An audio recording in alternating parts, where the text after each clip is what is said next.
I've recorded this video like 4 times. It's the fact that there was no love. This should have been locked up in a Mickey Mouse shaped vault. Hey everyone, it's Gabrielle and welcome back to my YouTube channel. Snow White came out last Friday after nearly a decade of its original announcement, and oh boy, it was interesting. I didn't like it. I'll just come out and say it right now. I didn't like it, and plenty of other people share the same sentiment. In today's video, I'm going to talk about my review of Snow White and the future of Disney's live action movies. I'll go ahead and say it right now. Spoilers are going to be talked about here. This is not going to be a video that is bashing Rachel or Gal at all. People have been making Rachel's race a central talking point in the conversation about her being the character Snow White. I will not talk about that. I'm going to talk about the many other problems that are going on within the movie. I myself will not hate on her or condone any hating on her in this space just because she isn't white. Same with Gal. I think both of their performances as their characters could have been better, and we will talk about that later on in the video, but I am not going to bash them as people. And again, everything in this video is my opinion, which I am entitled to. Now to get on with the video. I'll start with the positives of the movie. First up, Rachel singing. That girl can sing. I don't know why she hasn't put out an album of her own music yet, but her vocals in this movie were stunning. There were moments in the movie where I had took myself out of the experience and was like, let's just zone out and listen to Rachel sing. Next, the colors. You did it, Disney! You got there! And yes, this could probably be the CGI effects of it all, but the color was there. The last live action Disney princess movie they put out was The Little Mermaid back in 2023, and one of the biggest complaints of the movie was how dull and lifeless the movie looked. I remember because I was one of the biggest complainers.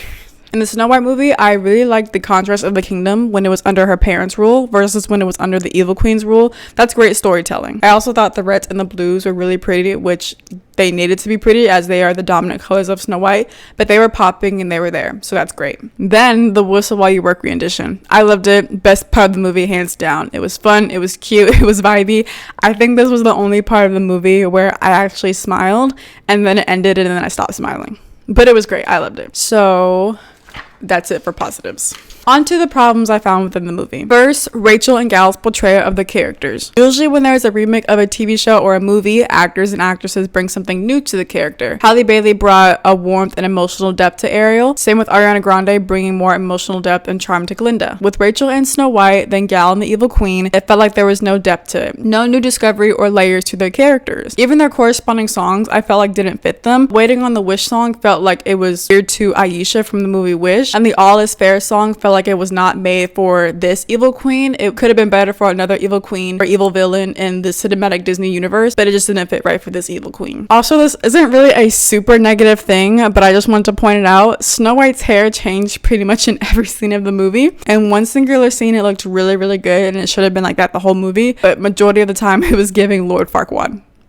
It was giving Lord It was giving Farquaad. Next up is the topic of the dwarves, or lack thereof. If you haven't noticed, the movie is titled Snow White, not Snow White and the Seven Dwarfs like the original. That is because the inclusion of the dwarves became a major controversy. Back in 2022, Peter Dinklage, a well-known actor with dwarfism, criticized the film, saying it was backwards for portraying the dwarves in a stereotypical way. This obviously sparked backlash, particularly from the actors within the little person community who felt insulted that the opportunity to play roles had essentially been taken from them. Many argued that rather erasing the dwarves, Disney could have cast little people in a way that was respectful and meaningful. So instead, the film had CGI dwarves. And while I thought they were cute at times, I can only imagine how much more expressive and charming they would have been if they were played by actual real life people. If there were little people who were willing and eager to play the Seven Dwarves, why not let them play the Seven Dwarves? I read in an article while doing research for this video that one person gave an interview saying they felt like they were born to play Dopey, and now he'll never get that chance because it was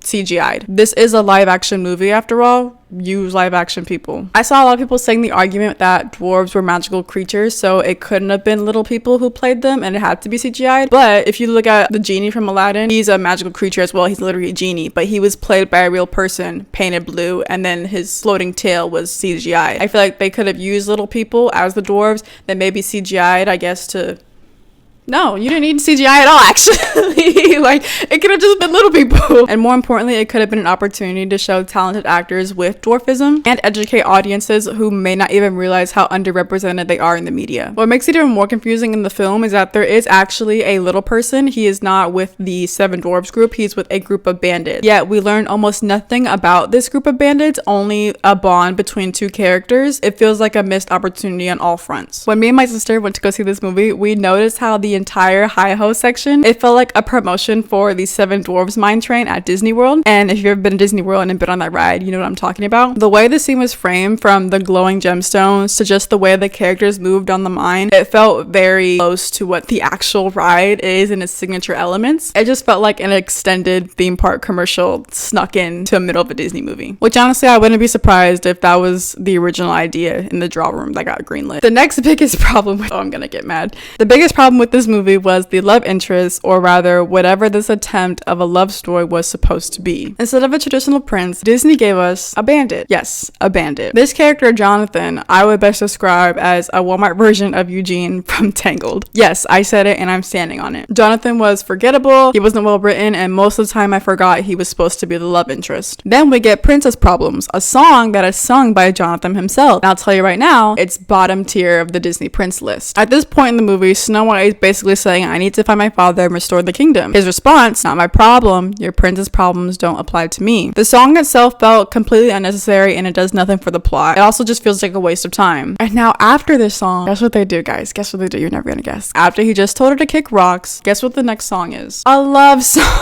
A love song. It's so stupid. My problem here is not with the song or the fact that there is a love song in the movie. It's the fact that there was no love. There is no romantic attraction between Snow White and Jonathan. There was no undeniable spark, no build up, nothing. And yet, out of nowhere, the movie expects us to believe that there's suddenly something there. There's not. It feels forced, unearned, and completely out of place, which makes Princess Problems seem like a bigger waste of time. If anything, it just makes the entire story feel discombobulated. It's like writers kept pushing the Snow White independent female girl boss trope so hard, they forgot the original story of Snow White was that she eats apple and then wakes up with the true love's kids. So now they had to cram this undeveloped romance in there. Next, the plot was messy and it lacked direction. It felt like it was a bunch of ideas thrown together and it just became hard to be invested in the story. In the end, Snow White's immediate come to power and her takedown of the evil queen, if you can even call it a takedown, felt rushed, again, unearned, and left little to no emotional impact. Overall, this movie was just unnecessary, but if Disney had to remake it, they should have at least made sure the plot was strong. Maybe doubling down on the kindness message, teaching the evil queen kindness and how easy it is to be kind. I'll probably make a separate video talking about all the live action Disney princess films, but I am so tired on the modern take of female empowerment. Not every Disney princess has to have a prince, and that is totally cool. But you do not need to rewrite your first Disney princess, who was originally kind, gentle, and graceful, into a girl boss just to fit with modern trends. And just to be clear, there is nothing wrong with being strong and independent and being a girl boss. We have amazing princesses like that, like Moana and Merida. But Snow White was fine just how she was, and there was nothing wrong with her movie. This is the movie that made Disney Disney. This is their claim to fame. When you look at textbooks of animation, the first thing that pops up is Snow White and the Seven Dwarfs, because Walt Disney made history with it back in 1937. At the end of the day, Disney is Disney, and they're gonna remake however many cartoons and live actions they want, but they should have never touched this one at all, period. Not even with a 10-foot pole. This should have been locked up in a Mickey Mouse shaped vault or in a contract saying do not reduce, reuse, or recycle. And don't even get me started on the excuse of adapting movies for a new generation.